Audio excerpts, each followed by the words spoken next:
let's talk about the future of BuzzFeed. Now, this should be a short video. First part is let's talk about a venture capital firm called Lair Hippo, which is a VC firm in New York City that specifically focuses on seed investing and Series A round, Series B round investing in digital media startup companies. Now, Lair Hippo is important to remember because it plays into everything in this story with what I'm about to say. So, Lair Hippo, the VC firm, invested a lot of money into BuzzFeed. BuzzFeed is still a private company. Now it has two divisions, BuzzFeed Entertainment Group and BuzzFeed News, under one larger BuzzFeed doing holding company. Lair Hippo VC has sunk millions upon millions upon millions of dollars into BuzzFeed, the private company, as an investment. On the second half of this Lair Hippo VC firm, one of the managing directors and founders of Lair Hippo, Ken Lair, started NowThis. Now, NowThis is also a digital media company in New York City. It has, NowThisNews, NowThisPolitics, NowThisMoney, and has content very similar to BuzzFeed. On top of that, Ken also has a son named, I believe, Ben Lair. And Ben Lair started a company called The Thrillist. Sound familiar? And Ken Lair also has a daughter named Izzy who started The Dodo. Now, what does NowThis, The Thrillist, and The Dodo all have in common? They're all owned by Group 9, which was a merger between all of these, shall we say, family-run companies into one larger company. And once again, Lair Hippo, the VC firm, has a lot of money in Group 9. Now, we have both Ken Lair as the kind of running of all things Group 9, including NowThis, The Dodo, and The Thrillist, right? Ken Lair. He's running NowThis / Group 9. Now he also has his VC firm in which he's sunk multiple millions upon millions of dollars into BuzzFeed.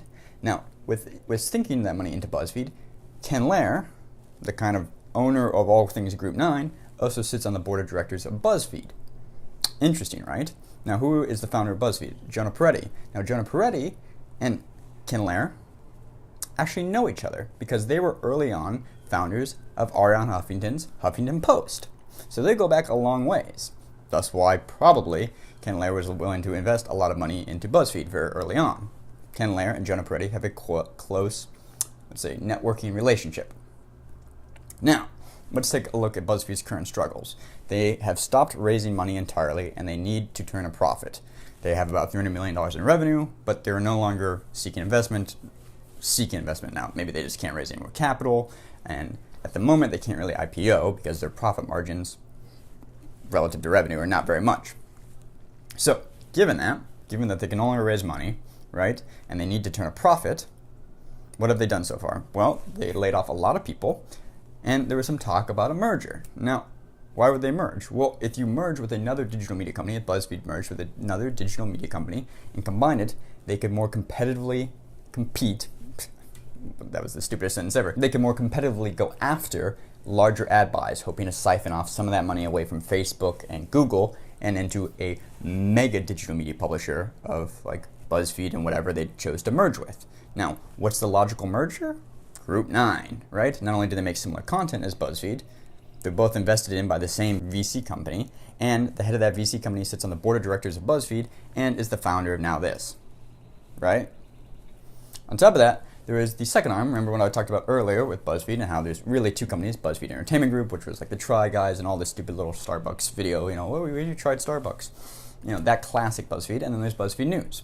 Now, BuzzFeed News has been costing the other part of BuzzFeed lots and lots and lots of money. In fact, they are probably the single biggest overhead burn for the company in terms of like what they bring in monetarily versus what they're able to profit off of.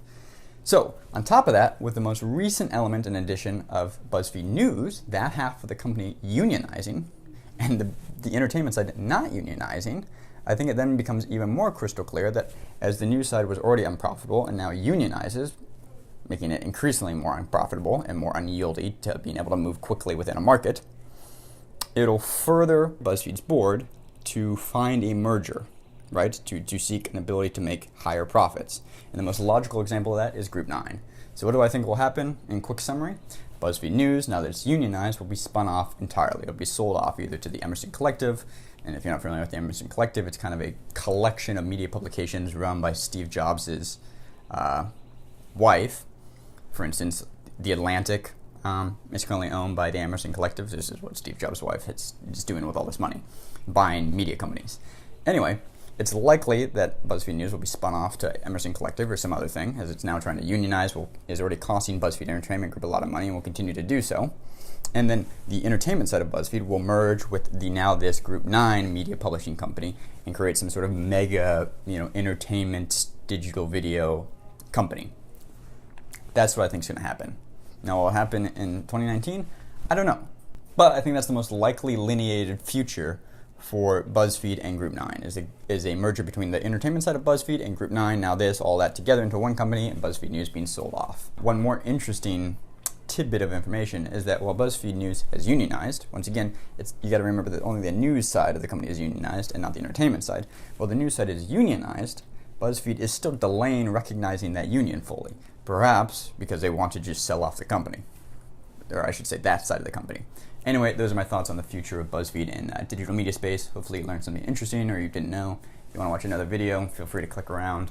Thanks for watching.